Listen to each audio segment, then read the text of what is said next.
Hey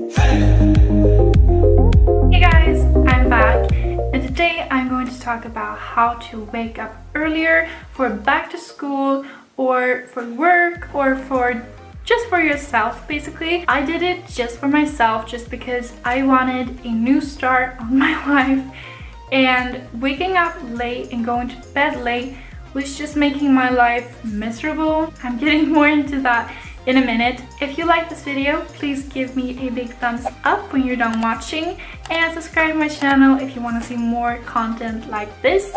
Now, let's get into the video. And the first thing that I have to say is that these tips cured my insomnia. So if you have troubles falling asleep or waking up in the morning, this is the video for you guys. So the best tip when it comes to waking up earlier and going to bed earlier is actually to prepare the night before.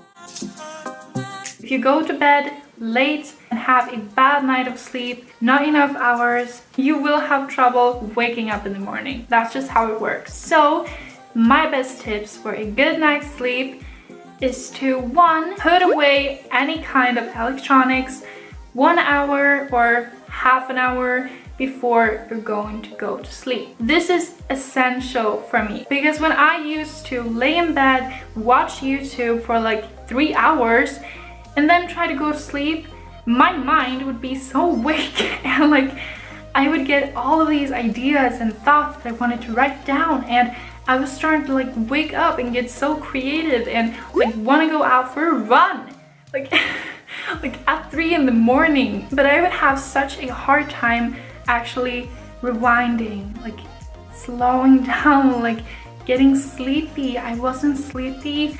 I would get sleepy at like 8 in the morning, and that's too late to go to sleep if you want to get up early. Almost always. So when I tried to change my sleep schedule and go to bed earlier, this thought would still be in my head.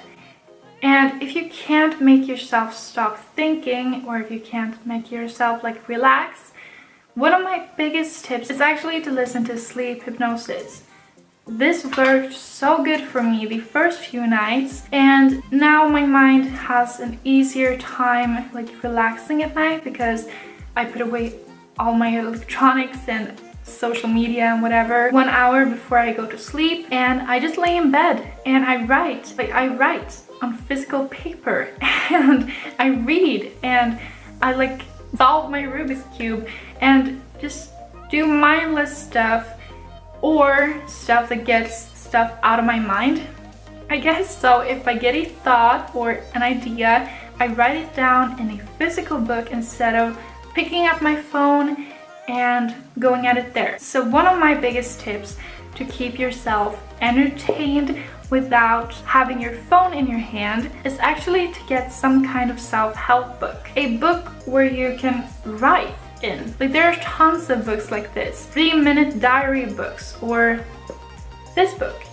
I know it's in Swedish, but it says 52 lists for a happier life. Just really helps me to wind down, because I just pick a page and I start writing.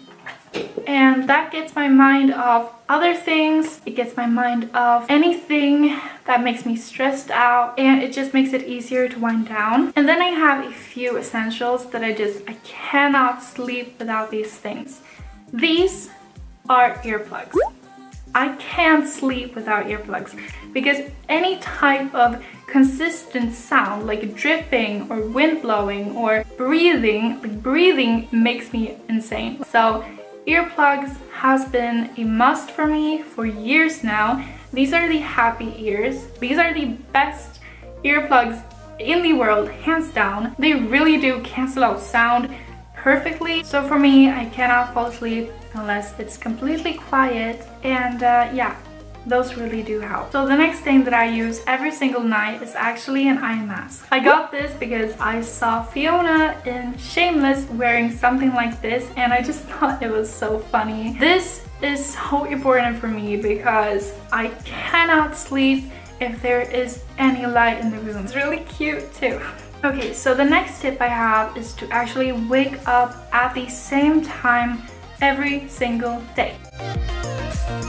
And this is something that my school completely messed up, because when I was in school, one day we would start at like 8 a.m. and the other day we would start at like 2 p.m.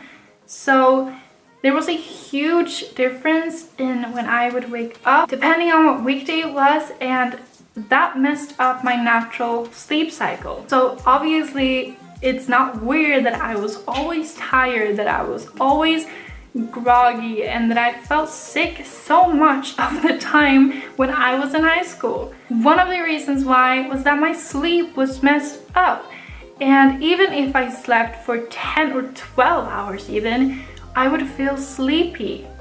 And I could fall asleep at any time because I didn't have a natural circadian, because I had disturbed my natural sleep cycle. So the next tip is to actually put your phone in another room, or if you have to have it as an alarm clock, put it in the other side of the room at least, and let it charge there. This is so good and has helped me so much, because when I wake up, I can't reach for my phone and lay in bed and scroll through social media for hours. I have to get out of my bed, get out of my like comfort zone right there where it's so warm and cozy, and I have to get out into the cold air of my room, walk across my room, get my phone, and then get back if I want to sleep in. That actually helps me so much. And I also put a 1 hour restriction on myself for my phone, or at least for social media. So what I actually do when I wake up is I go to YouTube. Okay, that's social media, I know. Come on. I go to YouTube and I turn on one of my favorite morning motivation videos. And then I just walk around in my room, I can work out, I can clean up, whatever needs to be done. And when like an hour has passed, then I can check my phone and like Instagram and messages and whatever. But this really gets me going in the morning, because like the saying, if you win the first hour of the day, you win the day. It's really true, because when I do this, I feel so much more productive, and I feel like I can just seize the day. And an even better alternative to this is actually the times when I go out for a run or a walk in the morning. Like the first thing I do when I wake up, before breakfast, before anything, just get out of bed, put my clothes on, and get outside. So for your sleep cycle to work, you need to be exposed to sunlight at the same time every single day. And you have to sleep in like a dark room and get your body exposed to darkness at the same time every single day too. And multiple studies have actually showed that exercise can help improve the quality of sleep, and this is good especially for people with insomnia and other sleep disorders. And something else that's very simple that you can do is to get very excited about the activities of the next day. So plan them in your head or in your calendar or whatever, and get excited. So for me, I get excited about drinking a glass of ice cold iced tea in the morning and watching the sunrise. That's like my motivation to get out of bed. I just want that glass of iced tea, and iced tea actually contains caffeine, so it wakes me up and fuels me for the day, and then I can just start my day. But the most important thing of all is to be consistent. Discipline yourself. This is the most important step of all of these. Just like try to make a morning ritual for yourself. Find something that you want to spend time on, like writing or working out, or I don't know, working on a hobby that you have or you dream. Something that really makes you excited, and get out of bed and work hard at it, and you will have so much more energy and feel so much more productive if you actually wake up earlier. I promise. So I really hope these tips helped you guys. Thank you so much for watching this video. I hope to see you in my next one. Bye guys.